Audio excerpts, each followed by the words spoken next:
I lived in a village called Ivankiv, which is, if any of you watched like YouTube videos about, like, I'm gonna bring up on the screen one that I've watched recently and loved it, of the guys just sneaking into Chernobyl and the zone. There's like two areas, 30 and 60 kilometer zones.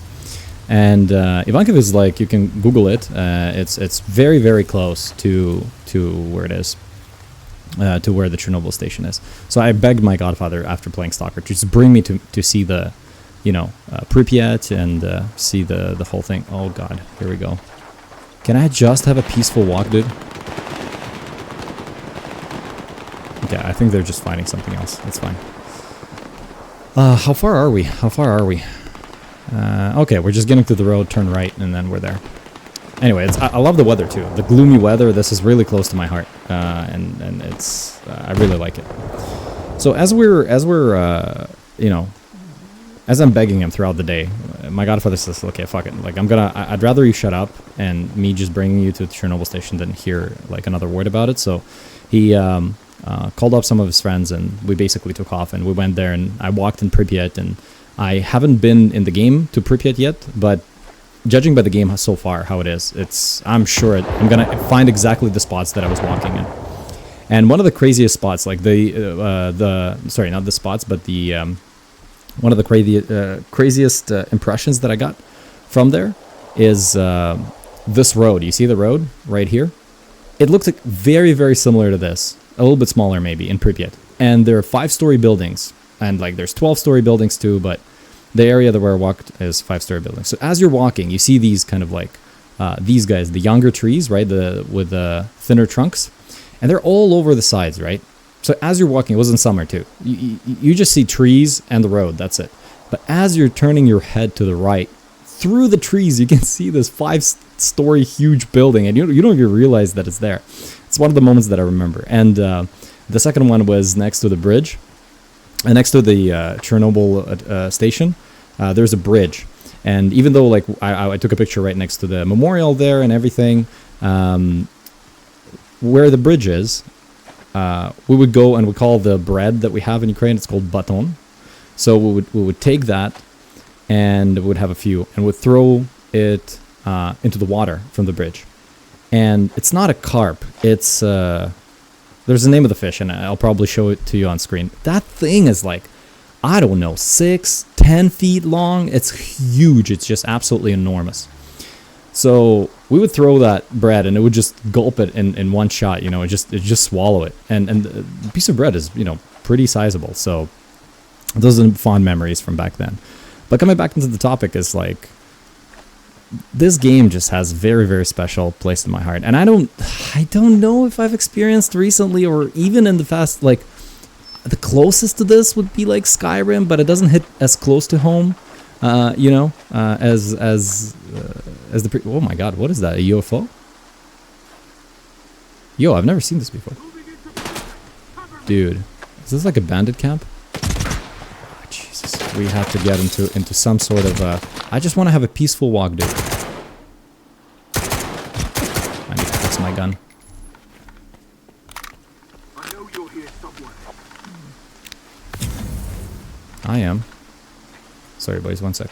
Let me just clear this out. Okay, let's just be on the move. I'm not about to fight these guys. I have so much loot on me.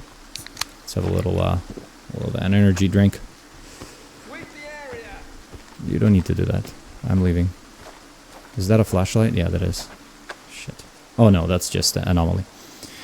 So yeah, coming back to this is really close to home, just the gloomy weather, the flat terrain, like everything around Kiev and there is flat. Like this is 1-to-1. Like, well, I mean, okay, not 1-to-1. Of course, some of the areas have been updated, just for the gaming purposes, but this is so, if you want to experience Ukraine a little bit, like, I mean, the zone area, like Ukraine is a little bit more modern than this for sure, but you want to experience Ukraine and just see how like old-fashioned Ukraine looked like, dude, that's it. This is it, man.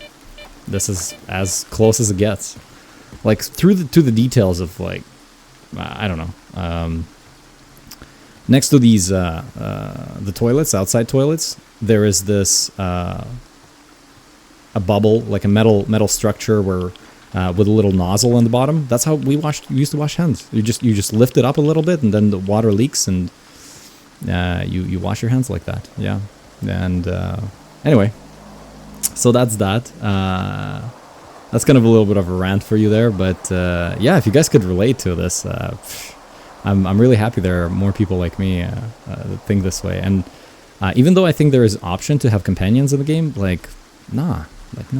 This is my experience, and I love just taking walks and taking it easy and just enjoying myself, and being a loner in this gloomy weather, post-apocalyptic. Like, another game that I love is Last of Us. That's another thing that I absolutely adore as a game, and I don't know what it is about those post-apocalyptic things.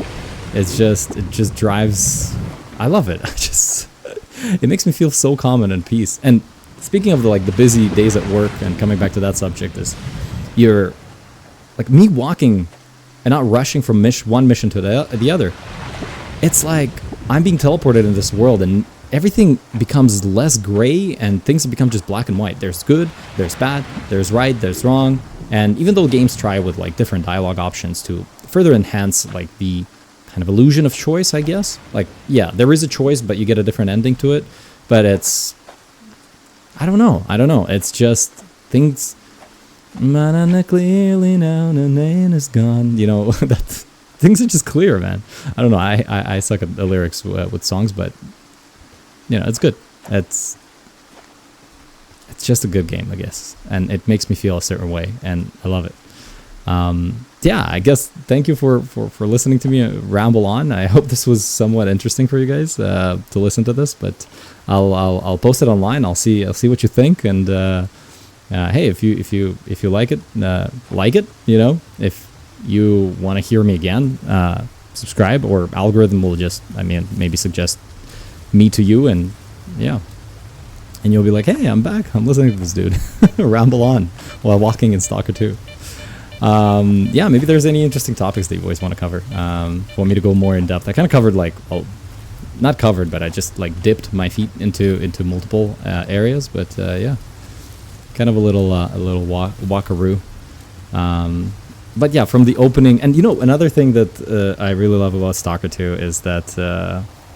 The fact that you're nobody, you have this artifact landed in your bedroom, or in your apartment, you picked it up, you wanted to discover what the hell it does, and then you get yourself into all of this, and you're like, no, I want my toy back. And that's your whole kind of motivation, I guess. And then you get into this clash between factions, and you're starting to figure things out and try to understand what the hell is happening. But yeah. All right, I think we've arrived, and I think we've talked for quite a bit. I'm going to wrap it up here. Thank you so much for watching, and I'll see you in the next one, boys. Take care. Bye-bye.